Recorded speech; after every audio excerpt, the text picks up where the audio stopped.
Today on The Social. Return to sender. Ottawa directs Canada Post to end home mail delivery amidst billion-dollar losses. But can our postal service evolve in 2025? And looking for love? Have you considered Shrekking? We debate the value in dating down to be treated better by your less attractive partner. Then, Love on the Spectrum star Dani Bowman talks to us about what she's learned about love and what she thinks about the U.S. administration's latest comments on autism. Plus, the buzz around honey, why the flavor trend is sticking to everything from drinks to dinner and dessert, and sweet ways to add it to your meals. It all starts now on The Social.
Feels so good to say that. Welcome to The Social, everybody.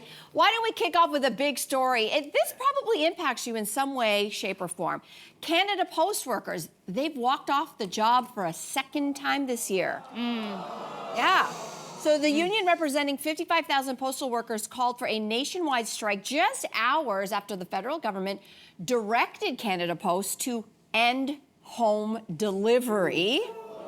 That's big, along with a host of other changes. So they say that the Postal Service, they are losing about $10 million a day, and they need to modernize. So is it actually possible for Canada Post to evolve at this point? Yes, it's gotta be. Any workers in the audience, by the way? Do we have I just any? want to make sure. No. Okay. We pull you right up here. I think it's possible. I think they have to evolve, and I think they will. I think a big part of it is sort of government meddling. I had no idea that the government sort of put a moratorium on whether or not Canada Post can close rural sort of post stations, can move the door-to-door delivery to the community boxes. That is a huge cost-saving measure. But the government has told Canada Post, no, we're putting a moratorium on they wouldn't let them until... They wouldn't let them. And it sounds like now they are going to do that. Good. Right? I know. Yeah, I'm not smart enough to know how they can evolve, but I know they can and they will. Oh, gosh. I like your optimism. What do you think? I don't know. For the same reasons, I'm afraid that I don't know how they're going to evolve, because it sounds like part of the problem has been the government and maybe a little bit of the union. Like they haven't been able to keep up with the times. Government moves slowly, and it turns out I didn't know all these different rules. Like Canada Post has agreed to have, they have a monopoly on delivering letters. They are the only service that can deliver a letter. Yeah. But the problem is that's kind of become an albatross for them, because the fact is that in exchange for that, they've agreed to deliver to every single address in Canada. And those addresses have only grown in Canada while the demand for letters has gone exponentially down. So this letter thing has been like this thing that they've had to keep doing. And to your point, they haven't been able to open up these group boxes until finally the government said yes. So I just feel like my fear is that the government's not going to change fast enough to allow Canada Post to grow in the ways that we've all we've come to expect a certain kind of standard. They have, and that's part of their mandate. The Canada Post Corporation Act, their objective is to provide postal services to all Canadians at reasonable prices. And I think that's really important. to hold on to. The problem is that they lost $1 billion last year. Yeah. So And who was paying And competition. Yeah. And let's talk about competition. What is a reasonable price when I can order something on Amazon and it gets to my house sometimes in like 6 hours? I ordered something once, it got to my house in 6 hours. Now, that's not to say that the working conditions and the pay for that person who's delivering to my house, I'm telling you, we know they're not making what a Canada Post employee is making. We know that, and that's part of the problem. So there are options to change. The question is how willing and who's going to also help fund that change. This also comes to Yes, money. because it's not a black and white issue, and I'm going to be very cautious about what I say, because I know when you don't know and you're not in those meetings, you have to be very careful. Yeah. And I think this is something that not just Canada is grappling with. I think countries around the world, because everybody's been using the postal service, and of course, as all the things that you guys have just mentioned, things have changed. But you know, there's always, whenever there's an issue here in North America, the people in Europe always seem to be 5 steps ahead of us. Like, we can't find a doctor, and they're like, but in Denmark, everybody has a doctor. Our ICUs are overrun, but in Denmark, there's no wait line. And actually, in this story, Denmark is actually at the forefront of changing things. They have a 400-year postal service. It's called Post Nord. And by the end of this year, they're going to stop all of their traditional postal service for all of the reasons why we are struggling right now. And listen to how their statistics have worked out. At one point, they had 1 billion letters annually, and now they're processing just under 110 million, right? That's a huge dip, which I think we're probably experiencing the same thing. Now, that transition includes, their transition to getting out of traditional postal service includes things that are very uncomfortable to hear. Postal staff removing thousands of public mailboxes, cutting postal staff and removing the public mailboxes, and reshaping the infrastructure. And I think what we should do, and what a lot of countries are doing right now, they're going to wait and see how Denmark rolls out their plan to see how we or other countries can roll out the same plan. Because I don't think there is one simple answer. Because if there was, why would they be going back to the bargaining table? Why would they be striking again? There's no simple answer. No. I mean, listen, this is going to take something drastic. But in the words of a certain Ross on a certain show called Friends, it is time to pivot. You must pivot the business. It is adapt or die. And we are literally at the point where we as taxpayers have been trying to bail out $1 billion a year. You know what else that $1 billion could go to? I could name a ton of things. All of you could name a ton of things. So the question is, what needs to be done? I think you first need to change the name. It should no longer be called Canada Post. It should be called Canada Post Logistics and Services. Oh. They need to. Interesting. They need to switch real quick to compete with the Amazons and the UPSs and the FedExes. You need to attack where the money is. Parcels is where the money is at. They already have infrastructure. They have addresses. They have all these things. But they're also being hemmed in by what the government tells them they can and cannot do. I get it. This is going to take both sides. This is going to take both sides to pivot together. This is going to take bravery. It's going to take courage. The other thing is you need to turn all the Canada Post offices into service hubs. It's not just going to be about letters. You know what you could do with those spaces? In rural spaces, you can turn those into little banking kiosks. You can have public health services there. You can make those places for small businesses to have meeting rooms. I can think of a million things but you can do with all of these places. We're Diversify. doing a lot of the things that you mentioned. We're also doing a lot of those things on our phone right now. I don't need to go to a banking hub. I have it all on my phone. I'm not talking about the city. I'm talking about the rural areas. I'm talking about remote areas. We have to attack the competition. They have the infrastructure. They've got addresses. They got to get courageous and brave and do it. Absolutely, but what I hope they do is don't model themselves after the Amazon sort of business where someone is, jerks like us are ordering $5 hairbrushes and we need it that day and we get it delivered that day. We're part of the problem. Sure. And those Amazon workers are working 70, 80 hours a week and just scraping by. So what I hope to do is that, why the union is trying to keep these jobs of people that are working full-time, have a pension, and have benefits. And that's just something to celebrate. We don't want to see it go the other way. So if they're going to compete, I love all the solutions you just said, but hold on to full-time jobs. I know, but if it's not working and we're hemorrhaging money, it's a nice idea. And I know, listen, we never want to think about people losing their livelihood because that means they're losing their homes. That's why we need smarter people than us but it has to come up with a way. I'm serious. What whatever they've been doing hasn't been working, and that's why I'm like, listen, if Denmark's doing it, watch and see how they're at the forefront of this. They already have put that plan into action. Let's see how they handle it, and let's model it after them. Because you're right, we don't want to see people lose jobs, but a lot of things has changed. I also don't have a phone book delivered to my house. I also have 24 access to all kinds of stores. Things don't close on a Sunday anymore. Everything's open. Everything has to evolve. It's true, but we don't want to see more people working 70, 80 hours a week and not still being able to make their bill payments. Yeah. Wow. That's not the way of the future. If Canada Post wants us in the boardroom, I mean, just give us a call. Just give us a call. What they want. Obviously, we know, very complex issue, but a lot of jobs are on the line, so we hope they find a way through this. Up next, everybody, Shrekking. Have you heard about this? It's a brand new social media term for dating down. Okay, it sounds really, really cruel, but is there at all a benefit to settling for a partner that maybe you're not initially attracted to? We're gonna dive in. Hashtag no settling. Let's dive in after this.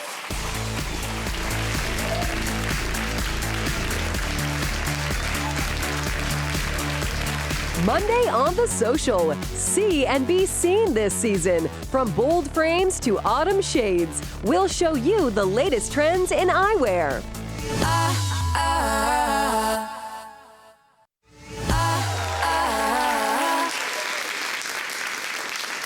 All right, everybody, if you're gonna be in the Toronto area, we would love to see you here live in studio. We have a good time. We do. Get your tickets. It's super easy. You all scan the QR code, right? It's easy, right? See, that's all. It's on the screen right now. Open up your camera and you'll pop up to the website. Where is it? Scan that right there. There. Do I it. love this game. Yeah, I know, right? Where do we Okay, find it? all right, Okay. there it is. Okay, so there's a new dating trend floating around social media that apparently we should all be aware of. It's called Shrekking, okay?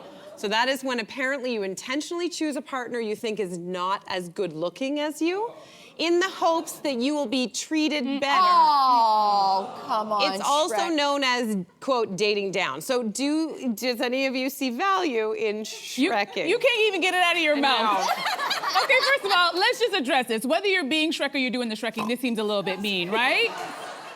Yes. With the snort was perfect. Sorry. But I actually have a girlfriend who is doing this. She's very drop dead gorgeous, and she had a horrible marriage. She had a very good looking husband, by the way, and he cheated on her a whole bunch of times, and it was a disaster of a divorce for her. So when she started dating again, I noticed that the men all had a particular look. And I don't want to be mean, but they just were, she was just punching down. Like, it was just not a match. Yeah. That's a nice way. It wasn't a match. So on Shrek number 3, I asked her when we went to lunch. I go, Sorry. you seem to keep dating this specific type of guy. Why? She goes, well, there's a reason for it. She goes, my last relationship left me feeling really insecure, and I like the idea of dating these guys who never thought they'd have a chance with a girl like me, so that they could look at me and worship me, and I don't have to worry about if they're gonna cheat on me. Now, here's the problem. When she breaks up with those Shreks, you know what those Shreks do? They come back into the dating pool, and now they have all kinds of confidence. Because they're like, you see my last girlfriend? I want that and better. So I want the model. I want that girl. And which leaves the rest of us going, where did you get all this confidence? So there's a part of this that's not good on either end. Okay. You guys are real quiet. Yeah. Listen, I have dated a Shrek and I have been the Shrek. And I kind of like both sides, to be honest with you. You liked it. I do, because like when I was the Shrek, it kind of felt like, oh my God, I must be so amazing. Because he's overlooking my looks and this prince is so handsome. So it was like a real ego boost in that way, personality-wise. And then when I was dating a Shrek, it was like a real power trip. I felt like the dominant one because I'm so beautiful and I can tell you what to do. It was a win-win, guys. Okay. I am confused. You're confused by this? This whole conversation, first of all, sorry. Don't you think it says more about you for anybody who sits there and thinks in any relationship, which in my opinion, any relationship should be about equality, mutual trust, good communication. If you're starting a relationship with, I think I'm better than you, Okay, There is no. something- I don't think that's what this is. I don't think this is exactly what that is. I think what it is, because I've done this. I would never call it this, but what it is, I've never really, for the most part, ever dated or been particularly attracted to the people who were deemed the hottest. The hot, super buff, You left super them for whatever. me. I did.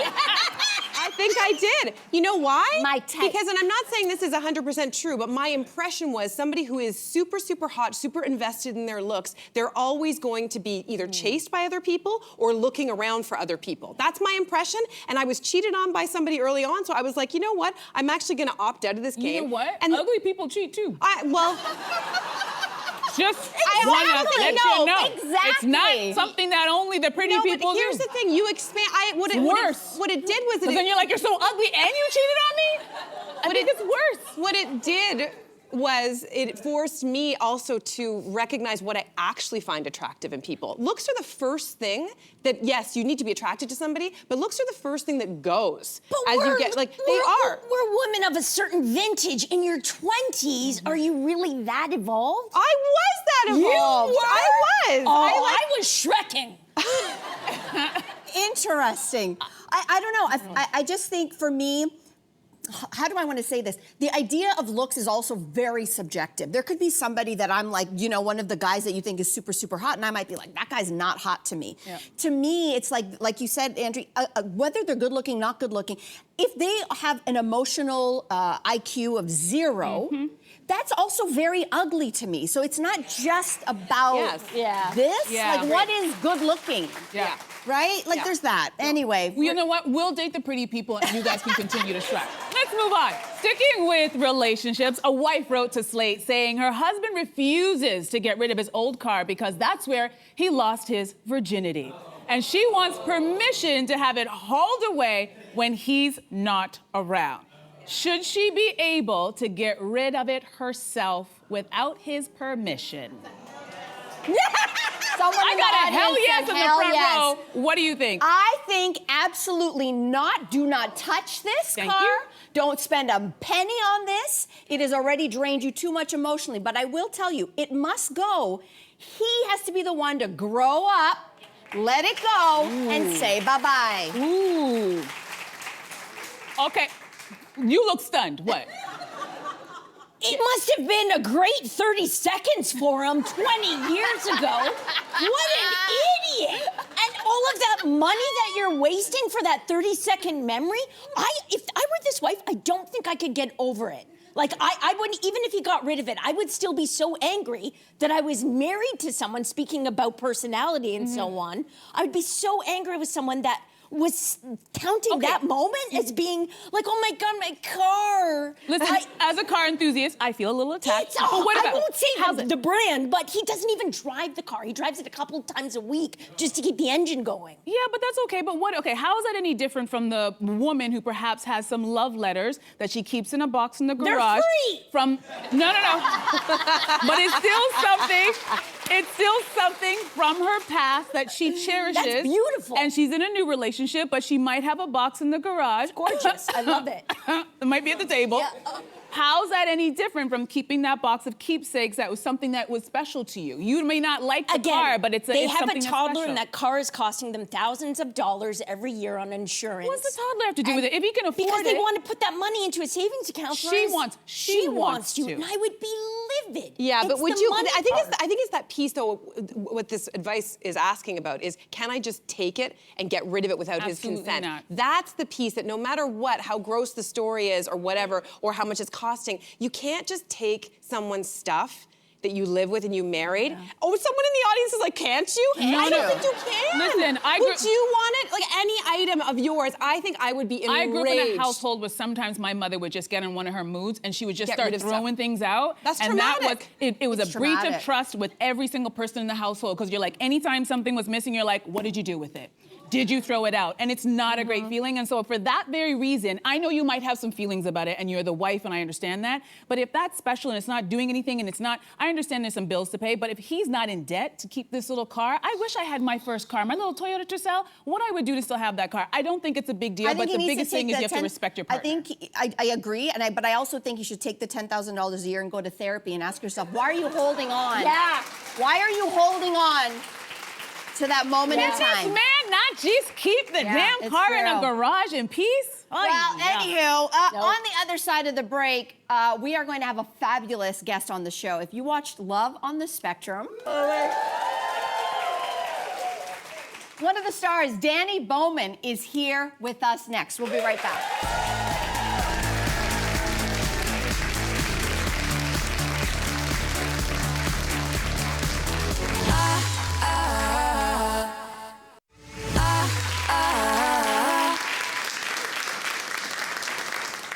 I don't usually fangirl, but I am today, everybody, because our next guest is an entrepreneur who's using her work to improve the lives of others on the autism spectrum. You know her as one of the breakout cast members from the dating show Love on the Spectrum. Please welcome to The Social, Dani Bowman. Really great meeting you. So nice to meet you. So nice meeting you. We are very excited to speak with you today, and I've heard you describe your autism as a superpower. I love that, but can you explain a little bit about why you view your autism that way? Well, it all started when I was like 3 years old. That animation has been my passion ever since, even though I didn't speak until age 6. And it's also due to my love of research, because I research everything about autism and animation. That's before I started my animation company at age 14, where I help educate, elevate, and empower people on the autism spectrum by helping them turn their passion in animation into careers. Wow. It is a superpower. It is a superpower. So I want to learn a little bit more about your experience on where I first found you, which was on the dating show Love on the Spectrum. This is where everybody on the spectrum are dating and trying to find love. It is a beautiful look at dating in today's world. Why did you choose to be a part of that show? The reason why I wanted to be part of that show is because I've been an entrepreneur myself, and I was trying to find a right time to go on a date. It's nearly impossible for me to do that. At the time, it's also because Dr. Liz Lageson, who is my UCLA instructor that teaches social skills for students on the spectrum, worked closely with Cian O'Clery, who's the director of the original Australian version. So when Cian was looking for the American cast, Dr. Lageson recommended me to be the American cast, so I jumped onto this opportunity. Yes, you did. Yes, you did. Listen, Dani, do you have any dating advice that you learned during your experience on Love on the Spectrum? Well, I've got 3 most important dating advices. Here we go. Well, first of all, it's most important to stick your boundaries from the very beginning and get to know the person for the 4th or the 5th date before you express your love. Second, Very smart. Good. Second of all, it's very important that if you feel rejected or somebody rejects you, remember to try again, like go for the different date. When one door closes, the other door opens. Yes. And third, the most important tip for everybody, finding love is not about finding the right person. It's always about being the right person. And when you're being positive, love will eventually find the way. Oh, Dani, that's beautiful. It's really good. Thank you. So really good. You broke a lot of stereotypes around autism on the show. You were really, really vocal. This was the storyline in your season. You had a boyfriend named Adon, and you really wanted a sexual relationship. And you received, though, which is very normal. Right? Yeah. But you received backlash. Gee. About that on the show. Is that true? It is true. You know what? Haters are going to hate. Especially for the ones that... Sorry. Especially for the ones that infantilize people on the autism spectrum. Ooh. I'm just sick of being infantilized, you see? Yeah. And the most important thing is, when people on the spectrum focus what they want, they have to be... besides, I'm over 30. Yeah. Yes. That's right. Yes. You're a grown-up. You make these decisions. And I see by your social media that you're dating someone now. So what can you tell us about how the two of you met? Henry, he's currently the detective at the Huntington Park Police Department. How we first met is a charity event that helps autism awareness and acceptance. Oh, that's really beautiful. That is beautiful. Congratulations. Thank you so much. I hope it's going well. I hope it's going well. And it is certainly going well, especially because we've been boyfriend and girlfriend for almost a year. He took me around great places, including Paris, France, and Dublin, Ireland. Oh, that's good. Wow. See the world together. So we mentioned, and you've been talking about being an entrepreneur. You own an animation company. You are your own boss. Is there one thing that you love the most about what you do? Not just one thing, two things. First of all, I love seeing my students that create their animated short films from concept to completion. I get to see their growth and I get to see them involved while I'm teaching animation. And second of all, while I go to different types of events, including autism conferences and animation events, I get to connect with people that would like to work with me, and collaboration is fun. You see, dreamwork makes a teamwork. Yes. I love that. Yes. Now, Dani, Donald Trump made an announcement earlier this week that Tylenol is to blame for autism. I was going to ask, what do you have to say to that? Well, you know what? What's the point of spending 6 months and then you say, just come to a conclusion that Tylenol causes autism and call it a day? Yeah, You know what? right. Yeah. But autism actually comes from genetics, according to autism organizations like Autism Society and Autism Speaks, that autism actually comes from genetics. My sister and I are autistic. We inherited from our father. You see? Okay. That's what the recent study says. That Right. sounds like science right there. That sounds like science. Well, the most important thing is focus on the facts, evidence-based facts. We love that here.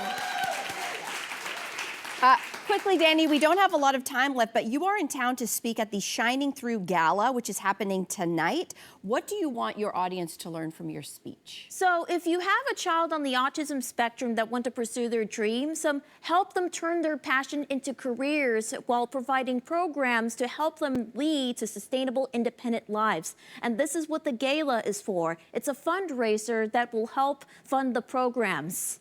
That's beautiful, Dani. Beautiful. Thank you so much for being here with us today. We've enjoyed your company immensely. It's such an honor to be here at the social. Wonderful meeting you Wonderful both. meeting Thank you. you. Very nice to meet you.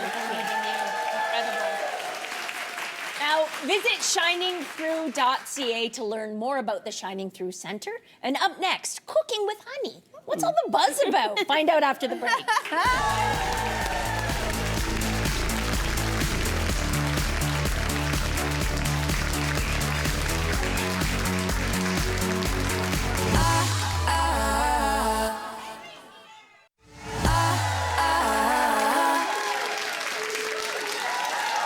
Welcome back.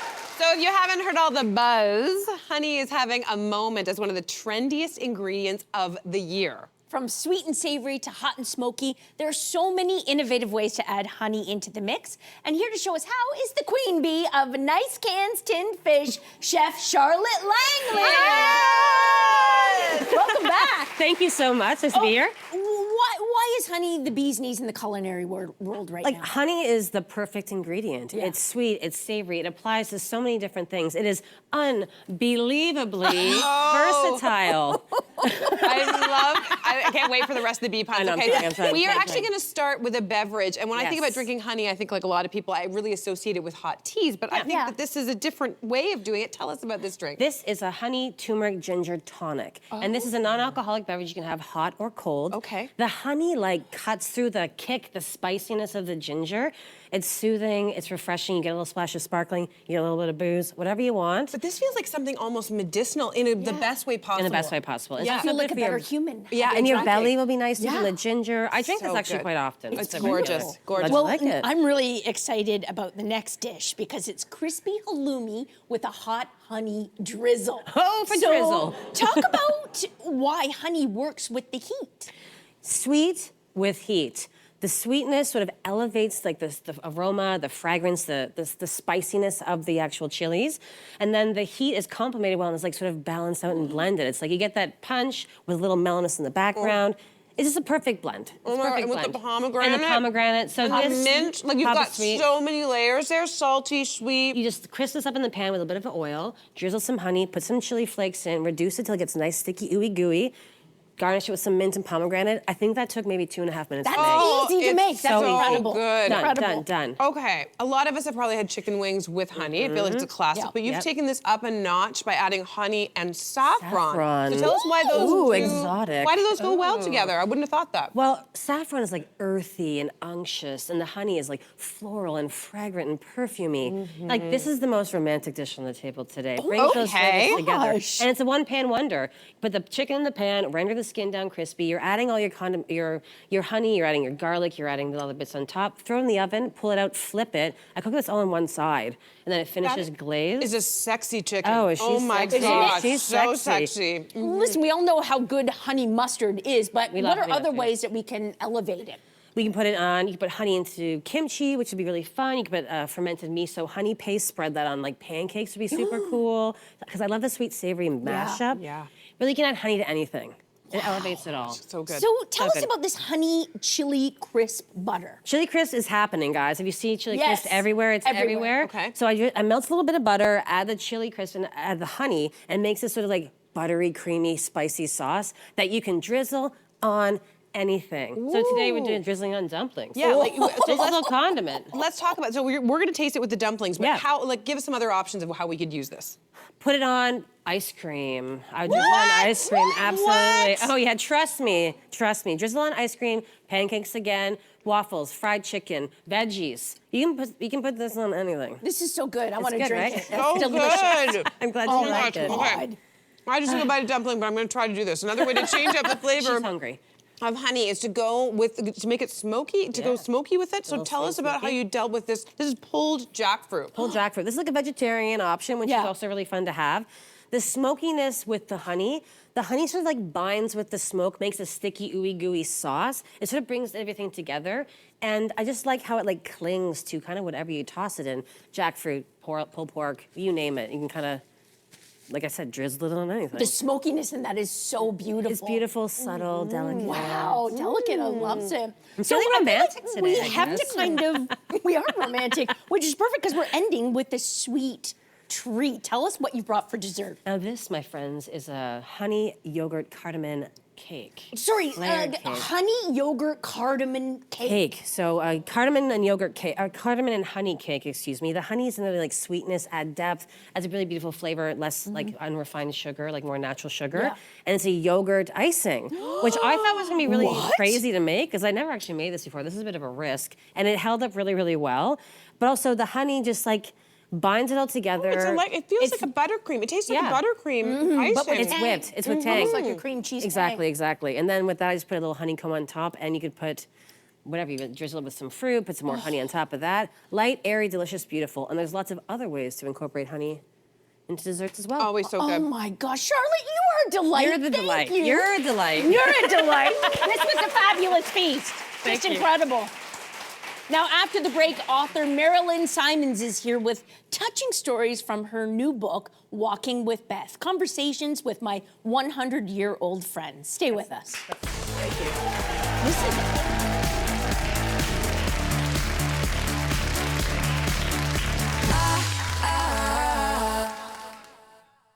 Next week on The Social, it's National Day for Truth and Reconciliation. We're marking the day with incredible guests and thought-provoking conversations.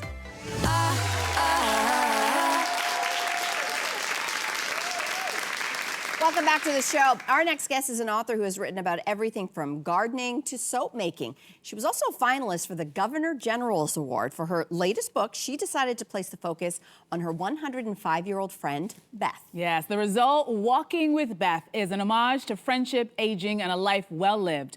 Please welcome author Marilyn Simon to the show. Good to have you here. Good to have you here. All right, so Marilyn, you and Beth have known each other for 30 years, and you have a 30-year age gap, and you both were adamant that this would be a book for women. Why? Well, women, I think, go through the aging process a little differently than men. We live longer, for one thing, so a lot of women are going to end up being alone. You know, So isolation and loneliness are an issue. We don't tend to have the big heart attacks, but we do have, the lingering heart issues that are, harder to diagnose. And then there's estrogen, right? I mean, the estrogen leaves in midlife, and after that, it's like you walked into a desert. Everything dries up, and you're subject to osteoporosis and osteoarthritis and all these. There's a lot of things to manage when you are a woman moving into your latter years. Absolutely. I know that a lot of women look at aging and they look at it with dread, a sense of dread, and not looking forward to it at all. And I understand that Beth is now 105 years old. As of July. That deserves a clap. So what did your relationship with her teach you about your relationship with age and aging? Well, Beth and I talked about this a lot because, let's face it, we live in a really ageist culture. The kind of work that we did around how we treat women and how we treat people of color, we haven't done that work around how we treat people who are getting older. Older people are seen not for who they are, but for the number of years or the white hair or the stooped back or all of that sort of thing. So, we talked about that a lot, and it's important right now because at this moment in Ontario, there are 4,000 people over 100 years old. Wow. 1,400 of them still live in their own homes the way Beth does. Beth lives on her own, she looks after herself, she's as smart as anybody. By the time I'm 100, that's 25 years from now. By the time I'm 100, there will be 40,000 of us. Wow. So society's going to have to adjust its perception of what it means to grow older. Melissa's going to be one of them because she plans on living to at least 120. Absolutely. There you go. You talk about that all the time. Fingers crossed. Yeah. Fingers crossed. It's true. It's just you want to be healthy. Absolutely, right? yes. Health span over lifespan. Yes. Let's talk about the fact that, listen, the longer we're on this planet, we're going to have more joys, but the longer we're here, we also will experience more grief. And I understand that Beth has not only lost her husband, she's lost 2 of her children also. So what has being with Beth taught you about grief in this life? Well, Beth's daughter died just at about the time that we started our walks, and her daughter died very, very suddenly. And she was very close to her daughter. And she, COVID was at the same time, so there was the isolation of COVID, there was the grief around her daughter. And Beth being Beth, she just didn't leave it at that, saying, oh my God, I'm desperate. She thought, what is really going on here? And so she sat down with a paper and pencil and tried to, go deeper and deeper and deeper into her feelings. She ended up writing a poem about her daughter.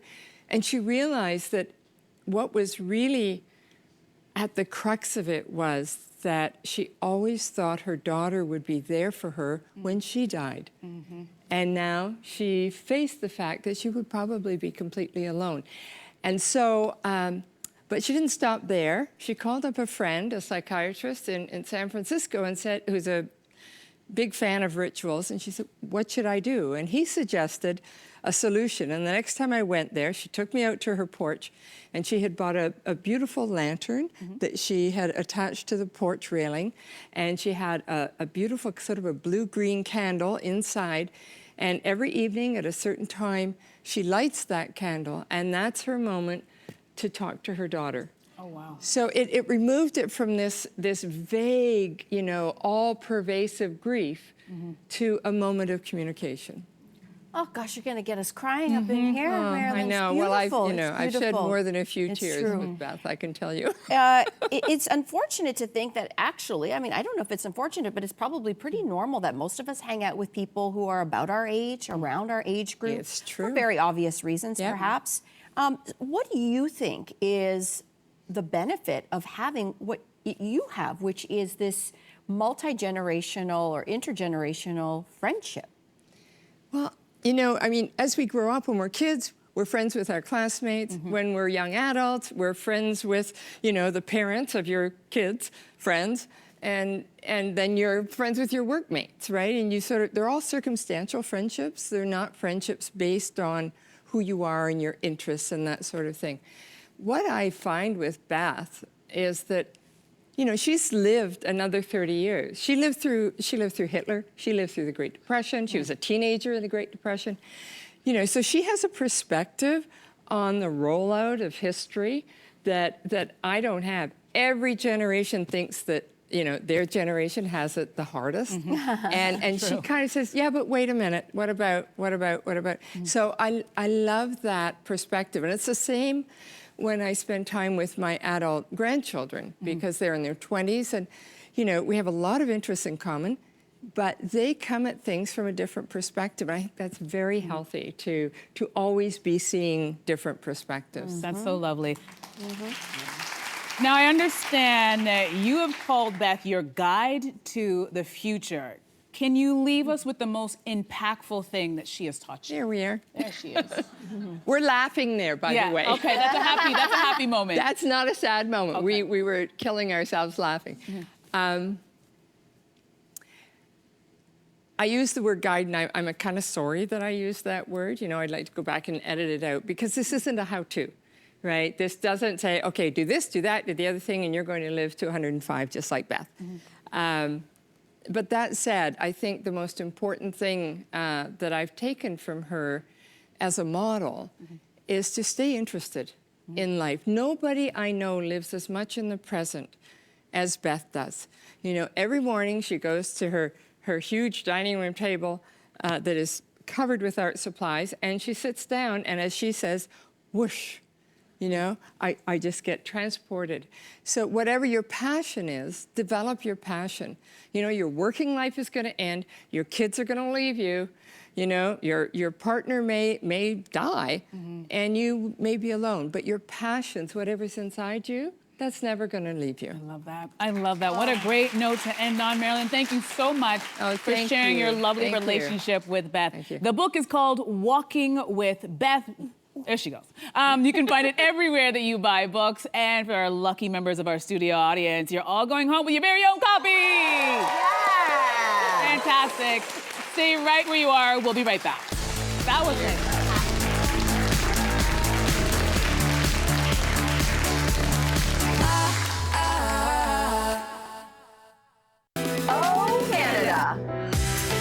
We're celebrating the true north, strong and free. From coast to coast. We're celebrating everything we love about home. Right here on The Social. Weekdays at 2.